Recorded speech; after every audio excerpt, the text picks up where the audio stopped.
Chào mừng bạn quay lại với kênh của Hà. Hôm nay, mình muốn giới thiệu đến các bạn bộ phim hài đáng xem năm 2021, Đứa con hư đốn tay triệu phú già góa vợ, Francis. Ông trùm trong lĩnh vực bất động sản. Vợ mất, để lại cho ông 3 người con. 2 trai, 1 gái. Con hư tại mẹ, cháu hư tại bà. 3 người con không còn mẹ nhưng dưới sự dung dưỡng của người vừa làm cha, vừa làm mẹ như ông, đã dưỡng ra 3 thằng con phá gia chi tử. Tốc độ tiêu tiền của họ vượt xa tốc độ kiếm tiền của ông. Em út Alexander không mê học bài, chỉ mê học vú, thường xuyên trốn học mượn lò nướng khoai với hàng tá phụ nữ. Chị hai Stella mắc bệnh tiểu thư, cô có thể dành cả ngày chỉ để mua sắm. Anh cả Philip trông có vẻ chịu khó chăm chỉ làm việc nhất trong 3 anh em, nhưng anh chính là chuyên gia phá hoại với hàng tá ý tưởng tồi tệ. Cái gì mà chế tạo tàu ngầm trên cạn. Chính vì thế những dự án của anh không ai dám đầu tư. Sống trong nhung lụa, cả 3 coi trời bằng vung, họ đối xử thô lỗ với những người hầu và nhân viên phục vụ mình. Đau đầu vì lũ con hư hỏng bất trị, nhưng lão triệu phú không nỡ trừng phạt con vì ông biết rằng, cả 3 chỉ là những đứa trẻ đáng thương thiếu thốn bàn tay chăm sóc của một người mẹ. Trong khu biệt thự sang trọng của gia đình, chị hai và gã bạn trai đào mỏ đang vung tiền tổ chức tiệc sinh nhật. Bên ngoài, anh cả đang náo loạn tiệc tùng, live stream loạn xạ. Em út, học gì không học, lại đi học vú với vợ thầy giáo nên bị ông giáo già đánh ghen ngay tại bữa tiệc. Trong lúc gia cảnh rối ren, thì cô chị tuyên bố kết hôn mà không cần xin ý kiến từ cha mình. Cả 3 đã thành công đưa cha già dấu yêu lao thẳng đến phòng chăm sóc đặc biệt, tại bệnh viện. Vừa tỉnh lại, 3 đứa trời đánh thánh đâm kia đến thăm cha. Phải nói rằng nếu chọc tức ông già là một môn nghệ thuật, thì 3 thằng con đã thật sự trở thành nghệ nhân. Lần này chúng cũng không quên làm cho cha mình lên máu vì những tranh cãi ngớ ngẩn. Trợ lý lâu năm của người cha đã sớm không vừa mắt với bầy con bất trị này rồi. Ông vội vàng lấy lý do cha họ cần nghỉ ngơi để đuổi tụi nó ra về. Hai người nhìn nhau với sắc mặt trầm trọng. Đến lúc phải thay đổi rồi. Hôm sau, lũ con chạy về nhà gào toáng lên tìm cha vì tài khoản ngân hàng đã bị đóng băng. Vừa hay cảnh sát cũng đến và bắt đầu bao vây ngôi nhà, tịch thu siêu xe, tuyên bố khám xét. Người cha già với khẩu súng trên tay. Ông hướng dẫn các con chuồn êm, cướp một chiếc xe, thành công tẩu thoát. Trong khi lái xe đến khu nhà cũ của gia đình ở Marseille, ông thông báo công ty đang rất nguy ngập với tội danh lừa đảo. Tài khoản đã bị đóng băng. Bản thân ông đang bị truy nã. Không muốn cảnh sát lần theo, ông thẳng tay ném điện thoại của bọn họ ra ngoài cửa sổ. Không thể chấp nhận được sự thật bố mình đã phá sản. 3 người con không hề hay biết cha họ đang cười thầm. Khi về đến Marseille, 3 anh em kinh hoàng trước căn nhà cũ sập xệ gắn bó với cha từ thời niên thiếu. Nhà đã bỏ hoang từ lâu, bóng đèn chập chờn, toilet lộ thiên, 3 cô chiều cậu ấm nhồi nhét nhau trên một chiếc giường bé xíu. Cả 3 chỉ biết gào thét trong lòng.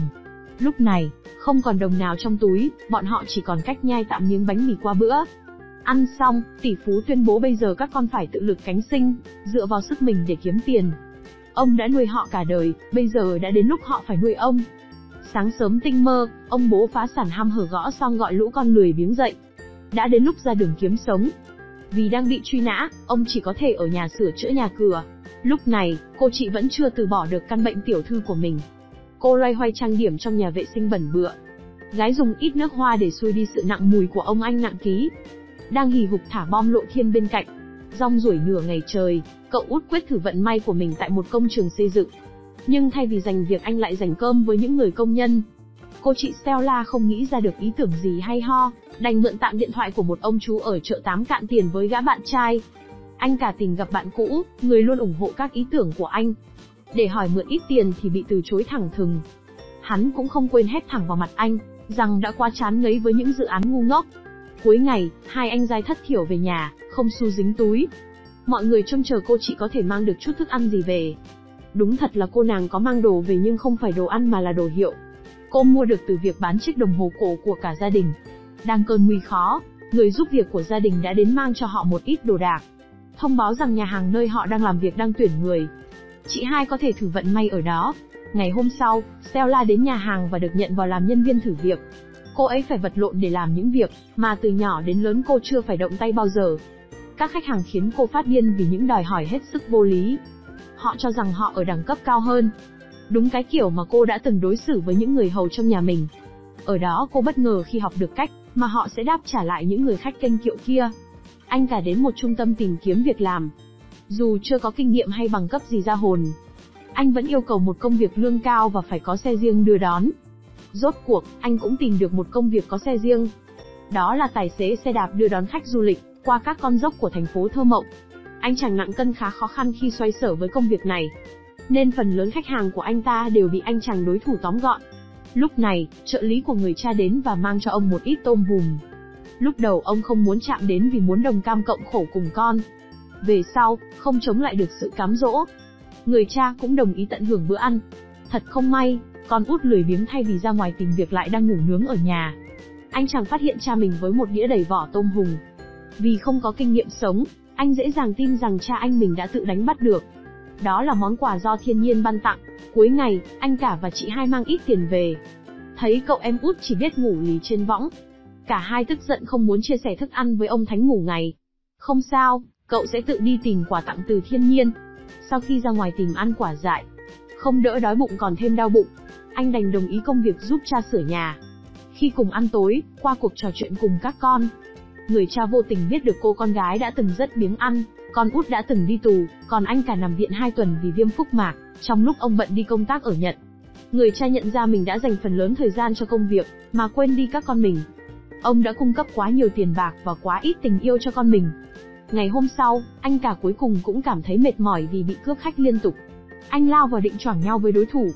Vừa hay, cả hai phát hiện ra họ đều mê giày hơn mê gái. Từ đối thủ không đội trời chung, họ thành đôi bạn cùng tiến. Ở nhà, trong khi sửa chữa nhà, người cha phát hiện ra, thằng út không vô dụng như ông vẫn nghĩ bấy lâu. Anh ấy có thể sửa chữa hệ thống ống nước một cách tài tình.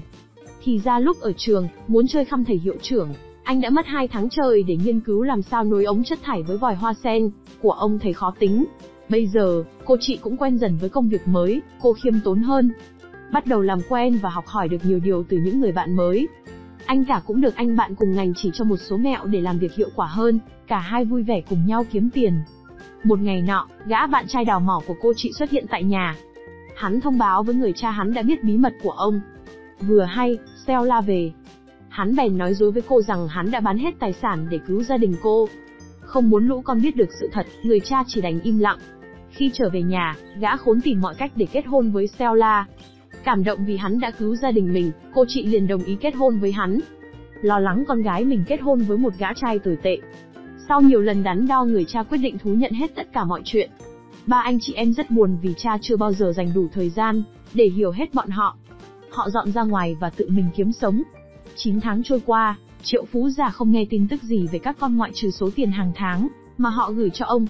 Sinh nhật của cô chị Stella lại đến, lần này người trợ lý đưa ông về lại căn nhà cũ. Thì ra các con ông đang ở đây. Ông rất vui mừng khi biết các con sau khi rời khỏi vòng tay bao bọc của mình đã sửa chữa được rất nhiều tật xấu. Cả ba đều có sự nghiệp riêng, anh cả kiếm tiền từ việc bán xe lửa, trai út làm thợ sửa ống nước, chị hai đã mở một nhà hàng. Ban đầu ông vốn định dạy cho các con một bài học, nhưng ngờ đâu các con cũng mang lại cho ông những điều cực đắt giá. Tóm tắt đến đây thôi, các bạn hãy xem phim để cảm nhận sâu sắc hơn về bộ phim tình cảm hài hước này nhé. Đừng quên like, share và đăng ký để ủng hộ cho kênh của Hà nhé. Cảm ơn các chim non.